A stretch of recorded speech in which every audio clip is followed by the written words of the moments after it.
Hello po! Kamusta na kayo dyan? I hope everyone is doing well and just having a nice day.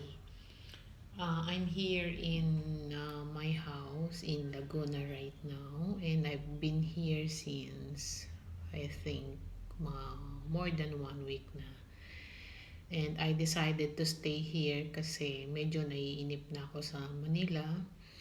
And mas marami akong gagawin dito. Kaya medyo nagstay tayo kasi maglilinis tayo ng bahay kasi malapit na ang Kapaskuhan. Alam mo naman ang mga Pinoy, kasama sa mga plans nila yan, yung mag general cleaning bago Pasko. At magpintura kung kaya magpintura. Ako, for me, ang gagawin ko yung aking sopa na kahoy. Pipinturahan ko yun ng barnis kasi medyo hindi na siya makintab. So, anyway, I'm here because I just started my channel siguro 2 weeks ago. I posted 2 videos there and hopefully, guys, huwag niyo ako ibaba siya. Ito naman ang YouTube naman is for everyone, to share their thoughts and yung activities na daily. And since free for all naman yan, iba-iba tayo ng opinions and views.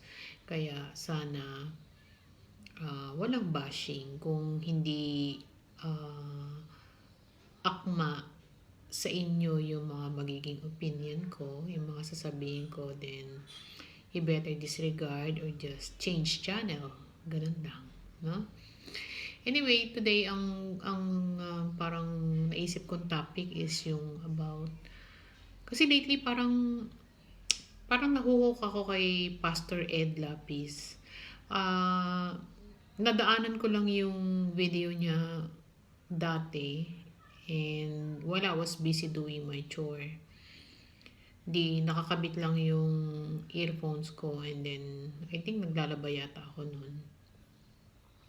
Lumipas yung paglalaba ko na maganda yung topic niya.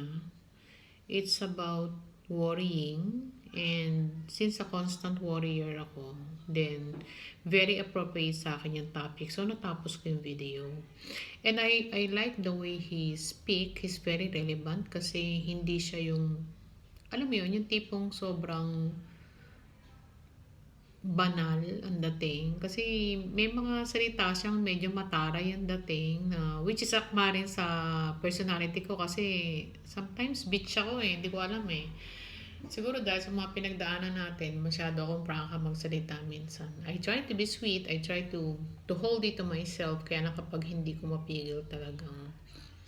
Kasi the only way to say something na talagang mailalabas mo yung totoo is to be frank about it. And I like the way he said things na hindi ganun paano ko ba siya ayoko siya i-compare sa baka may magalit sa akin kasi I'm a Catholic since birth, pero syempre diba sanay tayo doon sa mga nagsasalita yung mga pari na mga mababagan, mga puro magagandang salita. Pero this Pastor Ed Lapis, nagswak siya sa personality ko. The way he delivered his words, very relevant sa yung mga samples niya sa paligid, sa mga nangyayari sa paligid. So since then, palagi na ako nakikinig ng mga videos niya. While doing something, nakikinig lang ako. Maandar lang lahat yan. Madami siyang topics, and lahat ng topics niya, may mga Bible verses na binabasa, and then na-apply niya, binibigyan niya samples. So, from there, it made me question yung mga iba kong ginagawa pertaining to Catholic practices, like yung saying the rosary every night. I don't know, siguro hindi ko sinasabing mababaw ang faith ko. I believe in God, kaya lang yung mga iba ko pang naririnig dati na naghalo-halo na, nag-combine na sa naririnig ko ngayon, it made me question yung rosary na they say na why do you have to say the rosary na paulit-ulit yung ano na yan, you know, you have to finish one cycle of the rosary, paulit-ulit yung dasal, and then at the end of the rosary, ang ginawa ko kasi dati nun, nagro-rosary ako gabi-gabi, and then after my rosary I have my own prayer. I follow it up with my own prayer pertaining to each person, family ko, ano yung prayer ko sa kanya, kay ganito, kay ganyan, sa akin, sa ganyan, you know. So, ang haba. The rosary is taking me 20 minutes dahil medyo mabagal ako. And then, plus yung prayers, that's about 40 minutes of praying each night. And sometimes I have to do it really, isingit ko siya sa gitna ng day ko. Kasi may mga times na antok na ako sa gabi, hindi ko siya matapos. Frankly, you know, every time I say the rosary, parang ginagawa ko siya ng hindi ako, yung concentration ko wala dun. That's very frank. Maraming pumapasok. I don't know how it is called. Ano ba yun? Evil, ano ba yun? Na parang habang nag-ano ka, biglang papasok yung ano yung bibiling ko bukas, ano yung lulutuin ko, ano ba yung nagawa ko ba to? Ganun, pipilitin mong alisin, di ba? And you go back to your prayer, hawak mo yung rosary, no? And then, habang sinasabi mo yun, you just saying it for the sake of saying the rosary. That's what I noticed. Even then, I continued with it. Tapos, came Pastor Ed. Nung naumpisa ako si Pastor Ed, natigil yung rosary ko.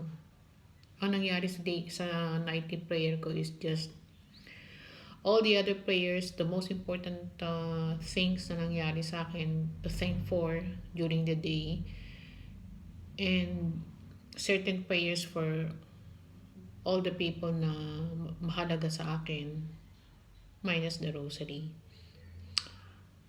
And then it continued until now. So what I'm saying is, hindi ko pinopromote si Pastor Ed Lapis.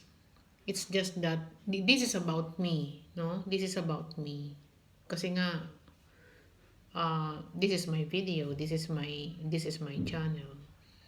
I'm not telling na dito ka, alisin mo yan, di ba? Or piliin mo to over this, no. It's still your choice as a Catholic. Pero ako sinasabi ko lang na what happened to me after listening to those preaches. Hindi naman siya, actually hindi siya nalalayo sa sa Catholic kasi may mga binabasa naman siyang verses. It's just that parang may mga particular siyang choice of verse, tapos yun yung dinidevelop niya. And I like the way he speaks. Humorous din at times. Minsan mag-isa ako natatawa habang nakikinig ako sa kanya. Hindi ko napapansin, lumipas yung 20-30 minutes. Hindi ko napapansin. That's the thing that I like.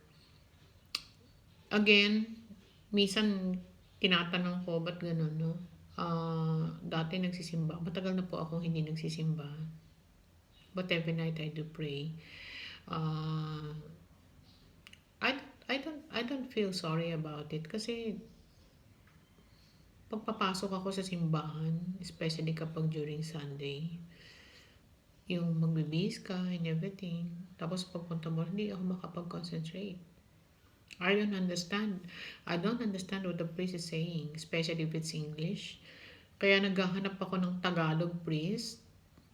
There was one, nakalimutan ko yung pangalan niya. He was a very humorous priest. In fact, kinuha ko siya para magmisa sa wake ng aking mother-in-law, because I like the way he delivers. Yung hindi siya boring, hindi siya kasi sa akin it has to be relevant, Number one, it has to be relevant. It has to be non-political. Ayoko ng political preaches na parang may pinapatamaan or mayroon talagang mga taong pinupuna, ganun. Ayoko ng ganun. I want something about Bible because I do not know the Bible. I haven't read the Bible fully because di ko alam. Siguro kulang din ako sa sabihin na nating hindi ganun kalakas ang faith ko or kulang ako sa time. I don't know. Kasi pag sinabi mo raw na kulang ka sa time, it's not about kulang sa time, but it's the question of your priority. Kapag sinabi mo wala kang time, ibig sabihin lang, hindi mo siya priority. And I'm very sorry na talagang, human lang. Hindi ko siya mahawakan talaga na every time hawakan na nakapagbasa ako, na-absorb ko naman yung binasa ko, but there is always something to do. Parang ganun. Hindi katulad ng, pag nakikinig ka lang ng preach, saksak mo lang yung earphone mo rito and then you go along. At the same time, nagagawa mo yung mga kailangan mong gawin na pagsasabay mo siya. Hindi katulad nung nagbabasa ka, talaga you just have to sit down and, read. Ganon. And ever since, talagang hindi ako pala basa na tao kasi sumasakit din yung mata ko, sumasakit kasi pagsakit ng mata ko, sumasakit yung ulo ko kasi siguro may something different na diferensya sa aking mata. It's not only the Bible but all the books per se. Hindi ko kaya. Siguro kung talagang bookworm ako, hindi ako nagyayabang, pero kung bookworm ako, baka mas magaling ako. Kaya lang, wala hindi tayo naging ganon. Hindi na-develop yung na yun. But anyhow, going back, yun nga, no? So, I don't want to feel sorry na hindi ako nakakapagsimba, some people feel guilty kapag hindi sila nakakapagsimba during Sunday, kapag hindi sila nakapagmisa. It's okay, kanya-kanya tayo But ako hindi ko siya nagagawa, but I don't feel guilty about it because ang ginagawa ko na lang, I pray on my own. Siguro naman common sense lang, no? Ang Diyos naman nasa lahat ng lugar yan. So, hindi ko kailangan pumunta ng simbahan. So, that's what I do. At saka mas nakakapag-concentrate ako when I am being with myself, when I am in a quiet corner and just doing my thing. Kaysa yung nasa simbahan ako, one of the things na didistract ako sa tao. Good thing, alam mo, one time, I don't know how many years napunta ako sa Quiapo. I thought ganun pa rin kagulo yung Quiapo. Pero maganda na siya ngayon. May mga para siyang divisions. I don't know if it's what you call yung parang makapal na lubid na nakaganyan, nakagay. So parang nakahiwalay yata yung mga tao.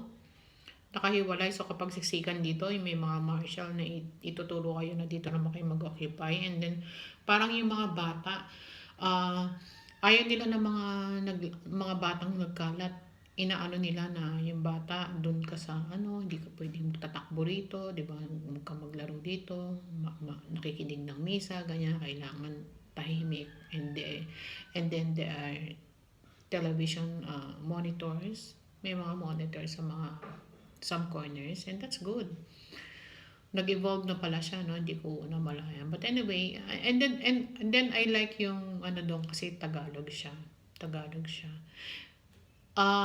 One thing na nakatulong is yung TV kasi ang layo ng pare no? Kapag malayo, syempre hindi mo na siya maiintindihan kasi sometimes talagang kailangan synchronize yun yung nagsasalita, yung physical niya, and then yung sound na piniproduce niya, it has to be synchronized. Otherwise, parang mawawala ka sa concentration. But there, may mga television doon, so pwede kang doon na tumingin. I like it. But now, the beauty of it all is that meron na talagang mga YouTube na pwede ka talagang mamili, no? Yung misa mo, umattend ka online, pili ka kung ano yung gusto mo. It's your choice kung ano yung gusto mo pakinggan. And that's it. It's just that naiiklian lang din ako dun sa mga sermon ng mga Catholic priest compared dun sa kay Pastor Ed na mahaba talaga, and hindi siya boring. hindi siya boring, hindi siya paulit-ulit, hindi siya pa-cute, hindi siya... Basta, there are a lot of nice things about it na talaga nag-swak sa personality ko. That's why, parang most of the time, mas hinahanap ko siya. In fact, hindi ko to naramdaman nung nakikinig ako sa Catholic Mass. Hindi ko na ramdaman na hanapin yung video ni ganitong pare, ni ganyan, para pakinggan. Even if nadadaanan ko na yun, sometimes papakinggan ko and then I start to get bored. I don't know. Pero kay Pastor Ed, natatapos ko siya. Dun sa mga maaaring masaktan, dun sa mga sinabi ko. Again, this is our own choice. Hindi ko kayo sinasabing lumipat kayo doon. Hindi ko sinasabing pangit yan. This is my own opinion, and being old as I am, syempre, you come to realize what you want. And that's what I want. Ang kulang na lang talaga, pumunta ako sa saan siya nagpe-preach and then attend there physically. But I want to do it, but medyo maghahanap muna tayo ng kasama kasi hindi ako kampanting maglakad mag-isa. Sometimes may hilo ako. So, I have to be with somebody na kasi baka mahilo tayo doon, no? So, right now, I'm just enjoying yung pakikinig ng kanyang preaches over the phone. So, that's about it. That's my content for today. I wish everyone a good day. And I wish everyone is healthy, having a peace of mind, and just doing it, taking things easy. Bye for now.